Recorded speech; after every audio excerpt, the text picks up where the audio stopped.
আমার এলাকায় আমার থানার প্রেসিডেন্টকে বিএনপির লোকজন ছুরি মেরেছে, হামলা করেছে। আমি সর্বোচ্চ জায়গায় কমপ্লেন করেছি। করবার পরে আমি মামলা দিতে গেছি, পুলিশ মামলা নেয়নি। বলে তারা মামলা নেওয়া যাবে না। কেন? বলে উপরের নির্দেশ আছে। আমি বলি ভাই কত উপর আমাকে দেখতে দেন, আমি সেখানে যেতে চাই। সেই উপর আমি দেখতে পারিনি। কে কাকে আটকাবে বলেন তো? আমি দেখলাম প্রফেসর ইউনূস সভা করছেন 3টা দলের সাথে। সেই 3টা দলকে কিভাবে উনি বাছাই করলেন আমি জানি না।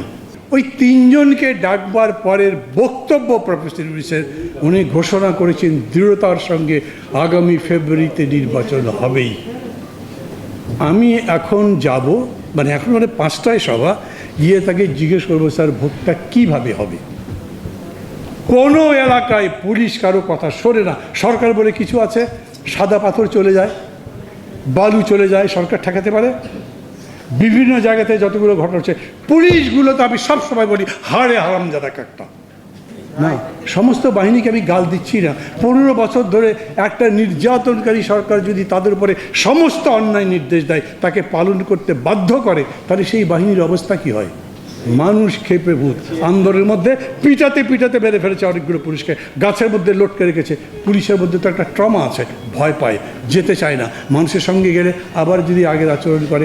সরকারের দায়িত্ব ছিল কি সবার আগে পুলিশ ঠিক করা। এই যে সংস্কার নিয়ে এত কথা বলেন না, পিআররা অন্য কিছু 10 বছর থাকবে না কত বছর থাকবে, লোয়ার হাউস আপার হাউস, তার আগে ঠিক করেন পুলিশ হাউস ঠিক করবেন কীরকম।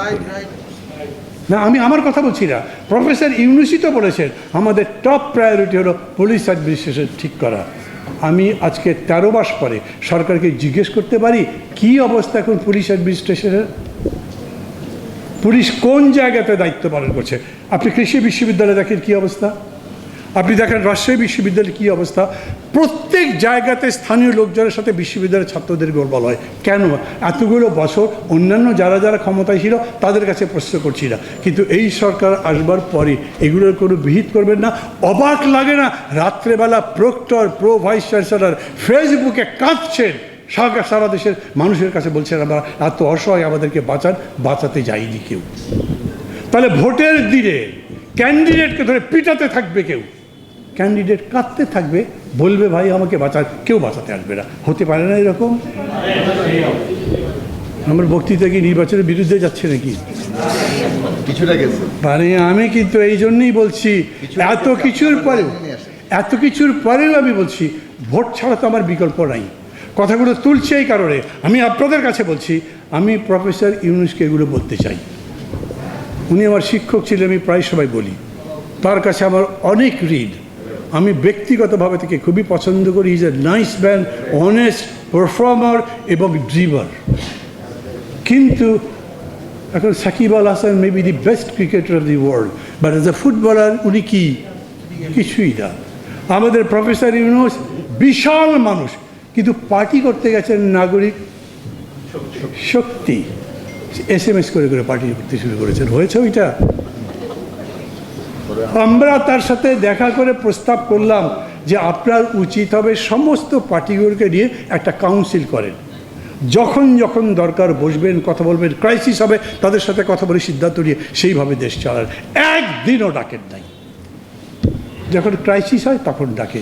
আমি তার সম্পর্কে বলছি, আমি তার সামনে আজকে বলবো যখন, তার আগে মাপ চেয়ে নেবো যে স্যার প্রথম যদি বেয়াদবি মনে করেন বেয়াদবি, কিন্তু আমাকে মাফ করে দিতে হবে।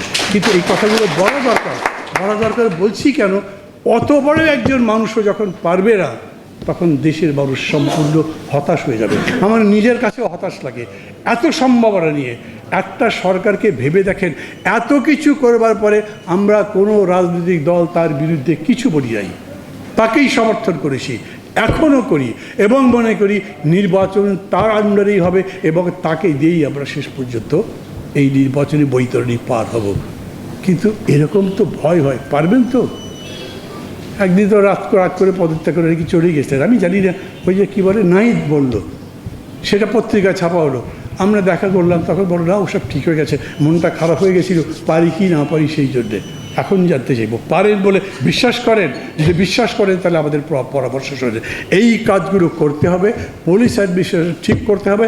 এবং আমি আজকে একটা কথা বলি, আমি জানি মঞ্চে যারা তারা বসে আছেন তারা আমার উপর একটু রাগ করতে পারেন, কিন্তু তারপরেই আমি বলি, শ্রীলঙ্কাতে এরকম একটা অভ্যুত্থান হয়েছিল, শ্রীলঙ্কা কোনো সংস্কার টস্কার করে নাই।